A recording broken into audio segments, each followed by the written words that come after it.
நம்ம கஸ்டமர் ஒருத்தர் வந்து எடை போடுறதுக்கோசரம் இதுல நிறைய காய்கள் வெரைட்டியா எடுத்து வச்சிருக்காரு. அதுல அவர் பீர்க்கங்காய் எப்படி எடுத்திருக்காருன்னு பார்க்க.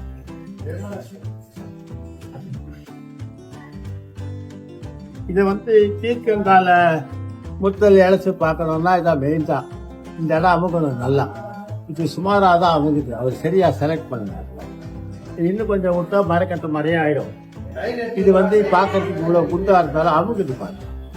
பிளெக்சிபிலிட்டி இருக்கா. இது வந்து நல்ல பிஞ்சுக்காய். அதே மாதிரி இது பாருங்க, இது வந்து நல்லா அமுங்குது. இது நல்ல பிஞ்சுக்காய். ஆனா இந்த காயில ஒரு சின்ன டிஃபெக்ட் தெரியுது. இது வந்து உங்களுக்கு பூச்சி மாதிரி தெரியும். இது வந்து ஆக்சுவலா அது ட்ரை ஆயிடுச்சுன்னா நீங்க பயப்படாம வாங்கலாம். இது அப்படியே இருந்ததுன்னா தான் உள்ளுக்குள்ள பூச்சி இருக்குன்னு அர்த்தம். அப்படி இல்லைன்னா ஸ்கின் பார்த்துட்டு அதை நீங்க தைரியமா வாங்கலாம். ஒன்றும் பயப்பட